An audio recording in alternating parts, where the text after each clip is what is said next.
La ciudad concibió su propio modelo de edificio escolar, elaborado por uno de sus presidentes, el constructor Francisco Bousoño. Un modelo que seguía las pautas de la pedagogía moderna para que los alumnos y el maestro encontrasen un espacio adecuado donde desarrollar la actividad educativa. Bueno, a finales del siglo XIX, principios del siglo XX, se produce una renovación en la instrucción pública que supone que el Ministerio de Instrucción Pública y Bellas Artes, creado en 1902, empiece a planificar una serie de edificios escolares que atiendan a al nuevo sistema educativo. A partir de ahí, los emigrantes empiezan a trabajar siguiendo esos modelos arquitectónicos, porque evidentemente son más baratos y supone una cofinanciación, y en otras ocasiones lo que hacen es aprovecharse de las innovaciones arquitectónicas que se aportan desde el mundo americano. Los edificios solían ubicarse teniendo en cuenta la cantidad de alumnos que asistían al aula, con una iluminación que era bilateral, siempre normalmente del lado izquierdo. Tenían que tener una pizarra, al menos una pizarra, aunque podían ser hasta 3, donde el niño pudiese trabajar y el maestro se pudiese explicar.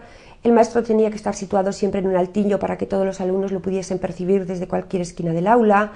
Normalmente esas construcciones no contaban con ángulos para que se pudiera ventilar el espacio y no se acumulasen virus y bacterias en las esquinas, se blanqueaba anualmente.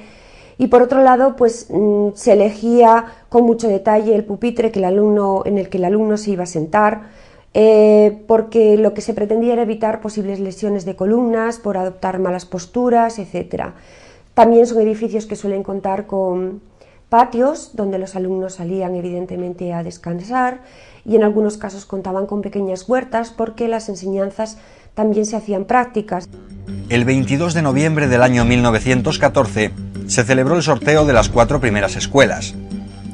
Las niñas Pilar Combarro y Carmen Pérez fueron las manos inocentes encargadas de deparar la fortuna que favoreció a las localidades de Lendiglesia, Prelo, Rozadas y Castrillón.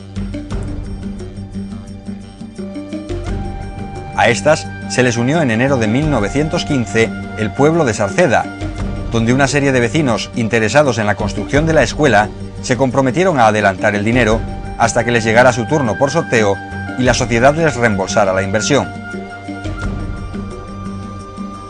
Hasta diciembre de ese mismo año no pudieron ser adjudicadas las obras al ser declarada nula su primera subasta. A las de Lendiglesia nadie concurrió debido a las dificultades que planteaba la construcción en el emplazamiento designado.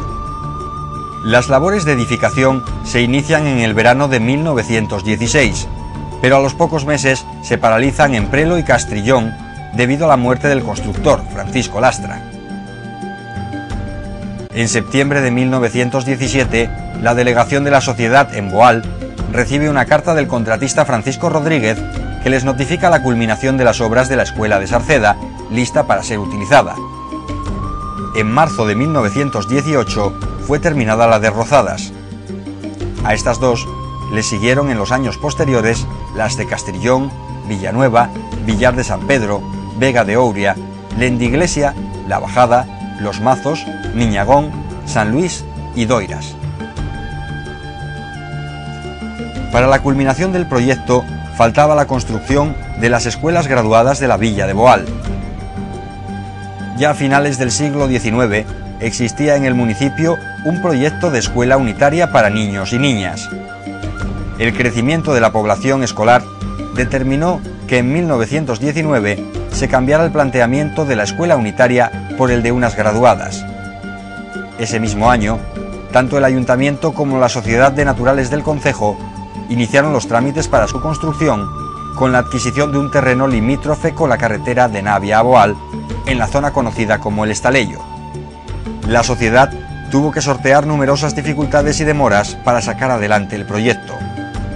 En la década de los 20 había acordado con el Estado hacerse cargo de 1/3 del presupuesto de la obra y que las propias arcas públicas financiaran el resto, un pacto que tardó mucho en cumplirse. Esta y otras trabas burocráticas retrasaron un proyecto que no vio la luz hasta el año 1934. Fue en el año 1934. En ese tiempo yo tenía 9 años.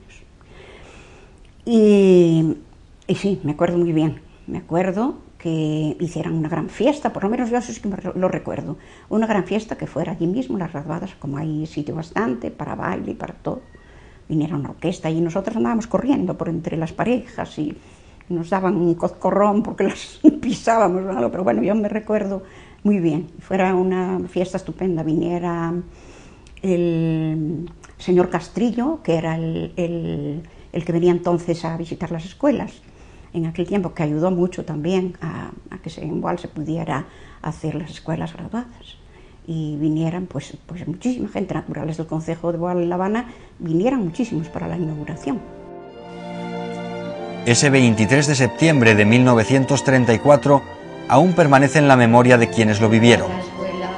Adelina era una de las niñas que estrenaban ese día las escuelas y recuerda hoy perfectamente la canción con la que celebraron el regalo de sus paisanos del otro lado del mar. Viva mi escuela, viva, viva mi escuela toda la vida. Y vivan los americanos desde Concejo de Boal, que con la escuela graduada cultura nos van a dar. Viva el indiano, viva, viva el indiano toda la vida. Creo que les debemos mucho a nuestros naturales del Concejo de Boal en La Habana. Con su dinero y con su esfuerzo pues contribuyeron a construir la mayor parte de las escuelas de nuestro concejo. Es verdad que una vez que fueron quedando sin actividad, pues lógicamente sufrieron un abandono, pero en este momento estamos intentando rehabilitar ese patrimonio y dedicarlo a actividades que redunden en beneficio de los vecinos. Llevamos unas cuantas rehabilitadas, pero todavía nos queda un largo trabajo para poder recuperar ese patrimonio y que sea de utilidad a nuestros vecinos y a la vez conservarlo, lógicamente. La actuación de la Sociedad de Naturales del Concejo de Boal en beneficio de la instrucción pública la convirtió en un ejemplo a seguir por las demás entidades de este tipo que los emigrantes asturianos crearon en Cuba, que se inspiraron en su reglamento e incluso siguieron su modelo de edificio escolar. En 1919 crearon un órgano de propaganda de su actividad, la revista El Progreso de Asturias, que se convirtió en una de las publicaciones de referencia de la comunidad asturiana en Cuba. La sociedad también lideró otras iniciativas en la isla, como la ayuda a los emigrantes enfermos, a los soldados boalenses en la Guerra de Marruecos, u otras de carácter lúdico, como la organización de fiestas. Se encargó asimismo de la construcción de un panteón social en el cementerio de La Habana. Además de las escuelas, los indianos que retornaron dejaron también una huella importante en el paisaje urbano de la capital del concejo, con la construcción de sus lujosas residencias, y enriquecieron la vida comercial boalense con la apertura de nuevos negocios. Hoy, la situación ha cambiado y mucho. Los emigrantes boalenses que se quedaron en Cuba sufren los rigores de la dura situación económica a la que está sometida la isla caribeña. Son ellos ahora los que necesitan del apoyo de sus paisanos de Boal. Tanto las instituciones boalenses como los vecinos son conscientes de la deuda que les vincula a sus emigrantes ultramarinos, que demostraron que la distancia no es obstáculo insalvable para el cariño y la solidaridad con los suyos. Y en Boal saben que su historia no se entendería sin acordarse de los que están fuera.